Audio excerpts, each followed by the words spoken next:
பரிசுத்த வேதாகமம் பழைய ஏற்பாடு சங்கீதம் 63 அதிகாரம். தேவனே, நீர் என்னுடைய தேவன், அதிகாலமே உம்மை தேடுகிறேன். வறண்டதும் உடாய்த்ததும் தண்ணீரற்றதுமான நிலத்திலே என் ஆத்துமா உன்மேல் தாகமாயிருக்கிறது. என் மாம்சமானது உம்மை வாஞ்சிக்கிறது. இப்படியே பரிசுத்த ஸ்தலத்தில் உம்மை பார்க்க ஆசையாயிருந்து உமது வல்லமையையும் உமது மகிமையையும் கண்டேன். ஜீவனை பார்க்கிலும் உமது கிருபை நல்லது. என் உதடுகள் உம்மை துதிக்கும். என் ஜீவனுள்ள மட்டும் நான் உம்மை துதித்து உமது நாமத்தை சொல்லி கையெடுப்பேன். நினத்தையும் கொழுப்பையும் உண்டது போல என் ஆத்துமா திருப்தியாகும். என் வாய் ஆனந்த களிப்புள்ள உதடுகளால் உம்மை போற்றும்.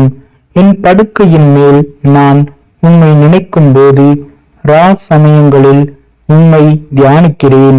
நீர் எனக்கு துணையாயிருந்ததினால் உமது சட்டைகளின் நிழலிலே களி கூறுகிறேன்.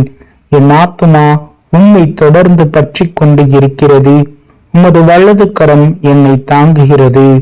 என் பிராணனை அழிக்க தேடுகிறவர்களோ பூமியின் தாழ்விடங்களில் இறங்குவார்கள்.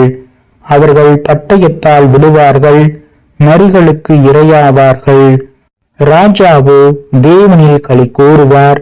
அவர் பேரில் சத்தியம் பண்ணுகிறவர்கள் யாவரும் மேன்மை பாராட்டுவார்கள். பொய் பேசுகிறவர்களின் வாய் அடைக்கப்படும்.